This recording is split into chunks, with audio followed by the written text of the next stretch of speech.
Nah, karena berkuasanya ini, jadi Mataram ini menjadi sebuah kerajaan yang kaya raya. Nah, jadi kan sumber pendapatannya itu ada dua menurut saya. Yang pertama itu dari pajak namanya. Jadi setiap sawah yang ada di Lombok ini diberikan harus membayar pajak. Kalau bunker tempat menaruh perhiasan ini harganya sekitar ukuran 3x5. Sekitar 60 senti aja itu semuanya isinya koin emas yang perak yang $6, yang nilainya satu koin itu sekitar 2,5 gulden lah.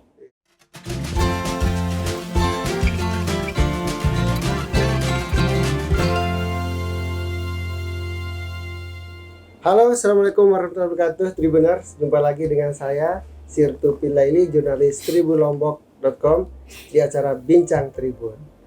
Edisi kali ini benar-benar sangat spesial, teman-teman. Jadi, Tribuners, saya akan mengajak Anda untuk bincang-bincang. Ada hal yang sangat serius sedikit, tapi sangat penting, soal sejarah Lombok. Dan sekarang sedang jadi topik hangat.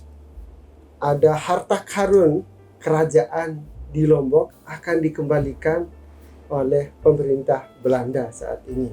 Dan kita ingin tahu ini sebenarnya harta karunnya siapa yang punya. Mungkin belum banyak Tribuners di rumah yang memahami dan banyak informasi terkait hal ini. Dan malam ini saya sudah bersama dua orang narasumber dari komunitas Lombok Heritage Science Society yang menggali secara otodidak anak-anak muda di Lombok, para tokoh muda di Lombok, dan banyak pihak yang terlibat di komunitas ini yang penasaran dan ingin tahu seperti apa sejarah Lombok. Di sini ada Bang Ali Akbar. Selamat datang Bang Ali Akbar. Luar biasa, Bang Ali Akbar ini sehari-hari aktif di Badan Promosi Pariwisata Daerah Provinsi NTB. Dan di komunitas ini beliau sangat aktif, setiap hari men-sharing informasi yang berbobot ya tentang sejarah Lombok. Bahkan banyak catatan sejarah yang ada di Belanda. Bang Ali sering sharing di grup WhatsApp ini, tapi diskusinya sangat luar biasa di situ. Kemudian ada sekretaris komunitasnya Bang Gegen atau Ahmad Sugeng. Selamat datang Bang Gegen. Ya, selamat datang. Ahmad Sugeng asli Lombok atau Jawa, Pak? Gading asli. Oh, Gading asli. Bang Gegen ini sehari-hari jadi operator di grup itu ya? Iya. Jadi grup Lombok Heritage Science Society ini saya lihat diskusinya sangat menarik. Jadi saya undang hari ini di studio tribunlombok.com. Tapi sebelum kita menggali informasi, kita berbincang-bincang soal harta karun tadi itu yang sudah sering ini jadi di hot topic lah saat ini. Sejarah jadi sorotan, masuk di media-media portal digital nasional. Ini dumen-dumen, jarang-jarang sebenarnya masalah sejarah ini jadi perbincangan, jadi hot topic di banyak media nasional. Sebelum itu saya ingin tahu ini komunitas Lombok Heritage and Science Society ya. Ini seperti komunitas apa sebenarnya? Mungkin Bang Gege selaku sekretaris bisa jelaskan saya dan Tribuners di rumah seperti apa sih komunitas ini? Jadi gini, jadi nama resmi itu Lombok Heritage and Science Society. Jadi itu berawal dari sebuah komunitas diskusi sejarah Lombok di Facebook awalnya. Terus dulu kita menginduk pada sebuah lembaga juga namanya LHS, Lombok Heritage Society. Terus beberapa kawan yang tergabung di grup Facebook itu lakukan diskusi sejarah Lombok. Terus yang kita sempat ngadain pameran foto sejarah Lombok di Epicentrum itu 3 tahun yang lalu. Pameran foto? Iya, pameran foto itu sukses sekali waktu kami di masjid di LHS. Hingga namanya dinamika organisasi ya, dinamika berkelompok, akhirnya kami ada 6 orang kali ya. Iya. 6 orang itu memutuskan untuk membuat lembaga baru namanya Lombok Heritage and Science Society. Jadi pendirinya tuh Pak Ali, saya, terus Pak Agung, terus Pak Ali Jainal alias Lanir kalau di grup itu, terus Pak Widya sama Pak Jul Hakim. Namanya sudah bikin gemeter. Jadi kita lembaga resmi punya akta notaris perkumpulan juga. Ya, jadi udah berdiri hampir sekitar 3 tahun lebih lah.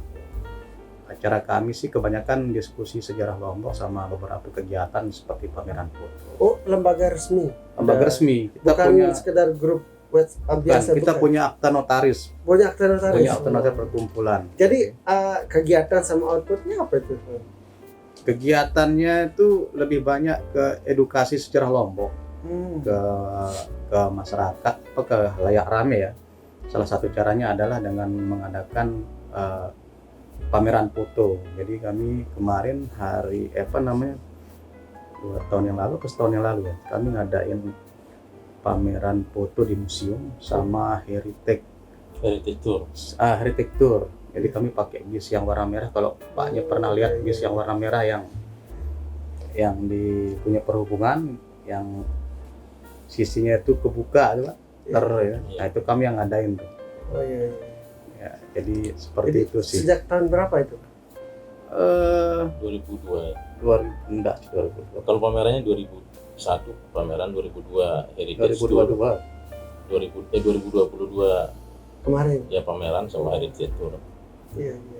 Udah lama juga ya. Iya. Dan itu komunitasnya daftar atau gimana di sini? Nah, masuk aja siapa yang yang punya hasrat untuk membahas sejarah Itu masuk di aja. situ. Berarti saya termasuk penyelundup ke situ ya. Saya termasuk di grup itu. Jadi salah satu ide dasarnya sih gini dulu. Jadi kan saya jujur ya merasa penasaran sekali dengan sejarah Lombok dulu. Saya masih ingat waktu zaman SD, SMP, SMA gitu kan.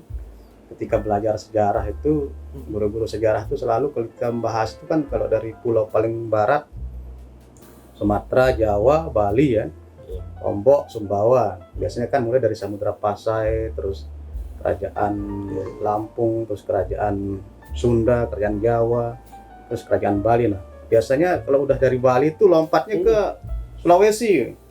Biasanya ke Maluku, kerajaan apa, Lombok ini kok enggak pernah ada gitu kan. Iya. Kok lompatnya pasti kalau pokoknya kalau ngikutin urutan pulau itu Sumatera, Jawa, Bali. Nah, Lombok tuh pasti dilompatin, pasti larinya ke Maluku, entah sejarahnya Patimura, entah sejarahnya kerajaan Goa ya. Nah, itu yang bikin kami penasaran akhirnya. Apa di sini nggak ada peradaban ya? Seperti kayak nggak ada manusia aja di sini. Iya, dan ternyata memang salah satu alasannya adalah itu tidak adanya sejarawan nasional yang yang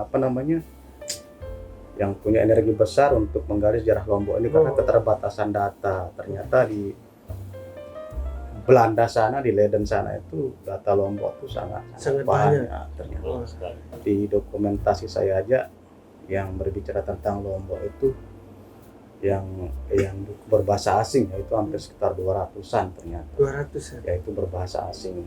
Pak Gegen punya semua? Ya punya. Dikasih sama Pak Ali biasa. Ternyata luar biasa ini. Tapi kok keresahan kita sama ya?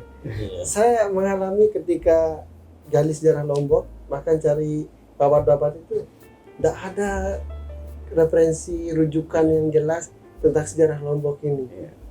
Jadi apa yang Bang Gegen mungkin juga saya ngalami ya. Jadi betul. Apa kita nggak punya sejarah ya di Lombok kita? Jadi penasaran ya. Berarti saya udah tepat masuk ke komunitas ini.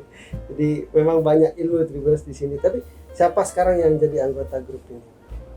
Semua, siapa aja ada sekitar. Jumlahnya sekitar. Kalau sekarang mereka 300-an kalau nggak salah ya. 300-an.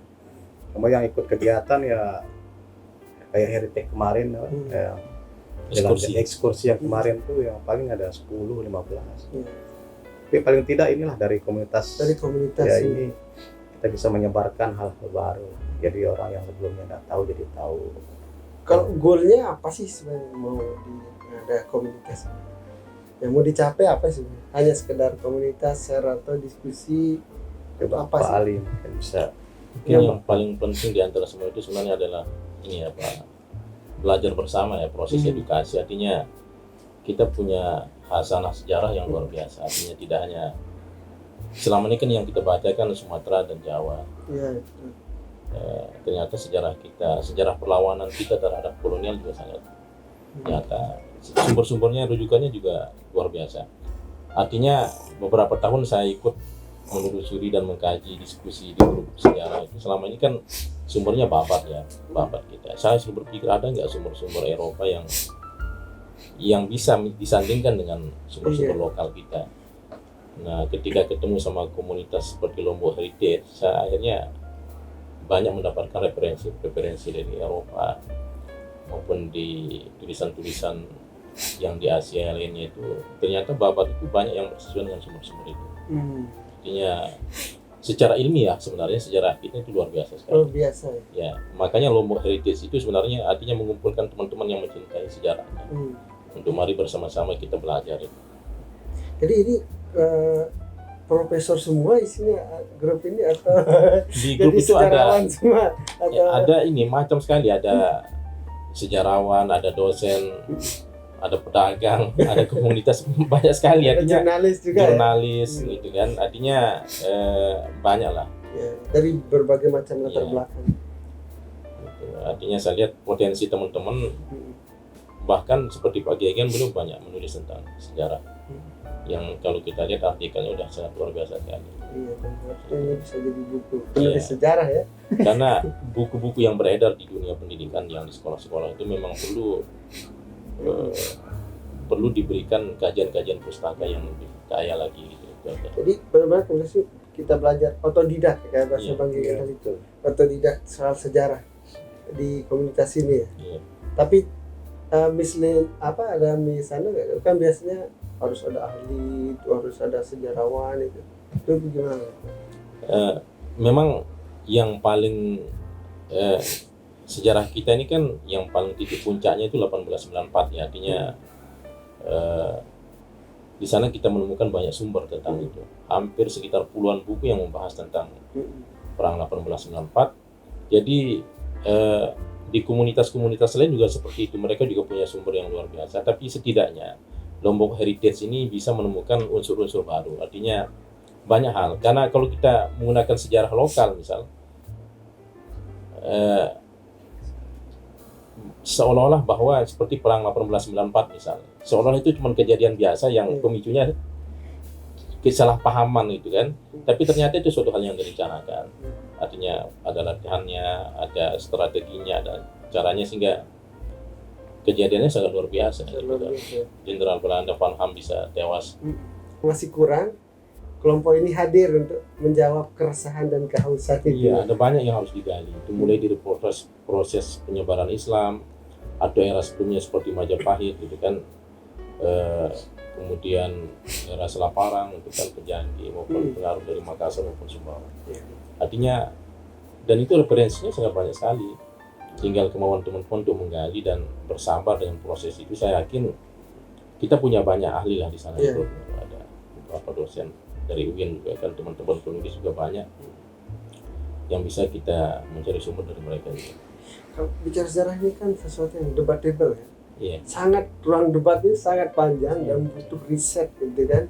Jadi yang kalau kita hadirkan data sejarah termasuk opini sejarah, pasti akan ada sanggahan-sanggahan.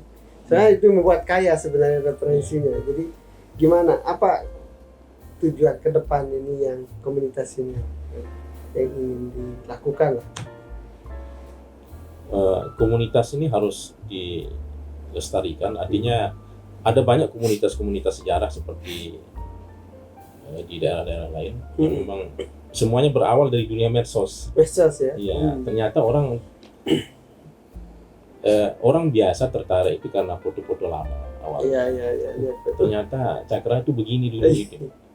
Ternyata Mataram itu begini. Artinya jadi orang semakin tertarik menggali, sehingga mungkin yang perlu dilakukan itu adalah lebih banyak melakukan ekskursi ya.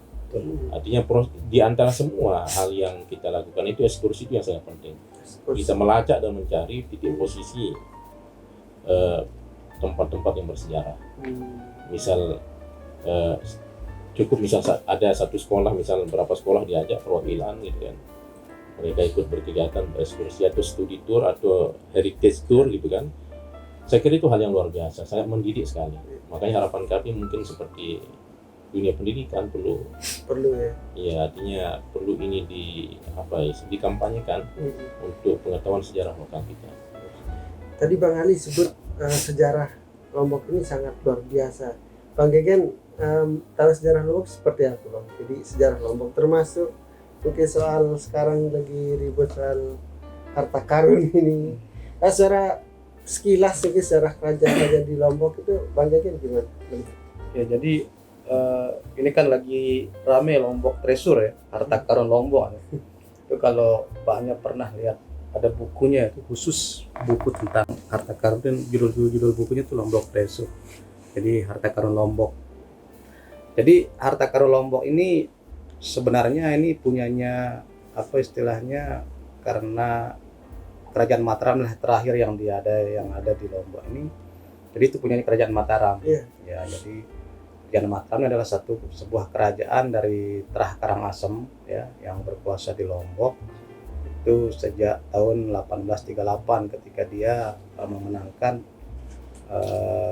perang saudara dengan Karangasem Sasa.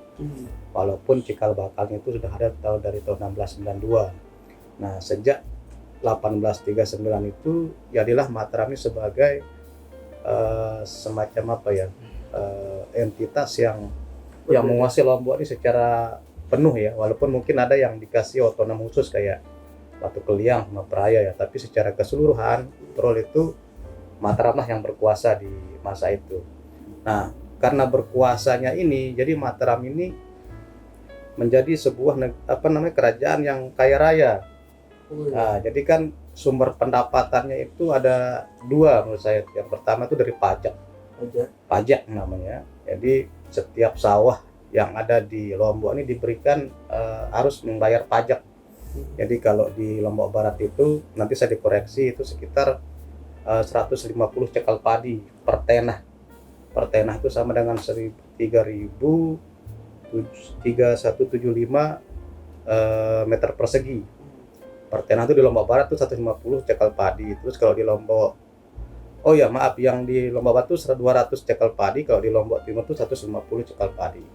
Itu harus dibayar ke raja. Padi ukurannya berapa? Dulu kalau Paknya pernah ingat padi zaman-zaman dulu di Sembalu itu kan biasa dicekel ya kan. Nah, itu cekel. Sebantal lah. Ya, sebantal. Nah, itu harus kalau di Lombok Batu dia kena 200 cekel padi per tenah. Bukan per ton ya. Bukan, per tenah. Per tenah. Ya, itu pajak lah itu. Pajak, ya.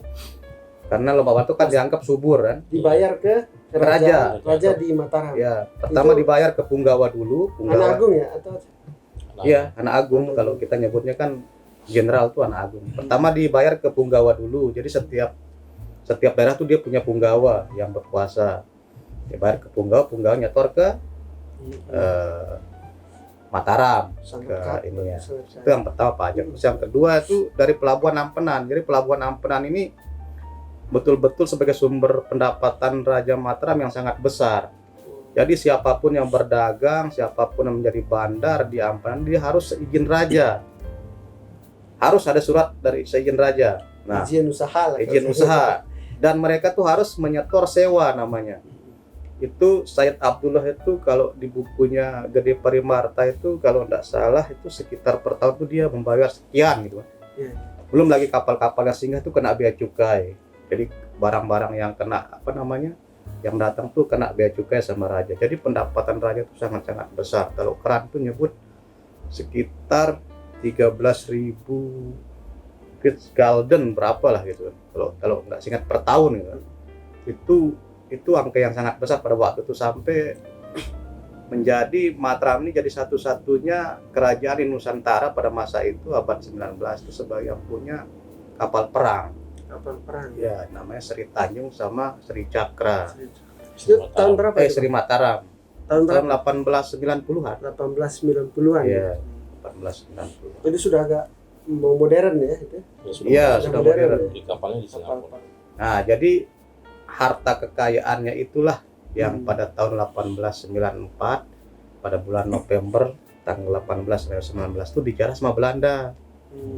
Nah, dijarah sama Belanda itu yang dibawa ke Batavia. Itu kalau tidak salah kalau di bukunya Wikul itu ada 453 kg emas sama 3.173 perak. Itu sama 3 peti berisi batu mulia sama perhiasan dan segala macamnya, termasuk mahkota raja itu yang tanggal 19 itu yang diangkut pada hari itu juga diangkut ke Batavia. Belum lagi batu keris, belum lagi cincin, belum lagi apa segala macam. Cara ngambilnya gimana bang? Dia ambil datang dikasih atau Enggak. gimana? Itu perang juga atau gimana? Kan kalah perang kan? Kalah perang. Coba di Sebenarnya ini artinya tanggal 19 itu hari Senin ya. Senin subuh itu pasukan Belanda itu balik lagi ke Puri Ukir Kawi gitu kan. Jenderal Segov itu dia berangkat dari Kapitan ya. Ada 7 kompi pasukannya itu. Awalnya mereka pikirnya akan ada pertempuran lagi gitu kan. Sekitar setengah 6 hari Senin tanggal 19 November 1894 itu mereka langsung masuk ke Ukir Kawi. Tapi sebelum mereka sampai sana ada pasukan yang ngecek, ternyata sudah tidak ada lagi orang gitu kan. Nah, ketika akhirnya dicek sampai ke dalam, ternyata perlawanan sengit yang kemarin itu pada malamnya raja udah meninggalkan tempat itu ke Sasari kan. Nah ditemukanlah di sana. Ketika ditahu raja sudah tidak ada, terjadilah itu, makanya penjarahan itu. Baik penjarahan oleh orang lokal sendiri maupun penjarahan oleh pasukan Belanda juga. Iya. Di sana ditemukan kamar bunker sekitar ukuran berapa? 3 kali 5. Ukir Kawi itu? Ukir Kawi yang di Cakra. Ya.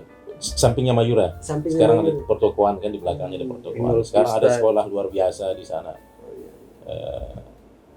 Dulu rumah sakit mata kalau nggak salah dulu di sana ya, bekasnya. Ada bank Syariah Mandiri kan. Iya. Di Cakra Negara. Sekitar 500 kali 250 meter. Bunker. Ya, panjang.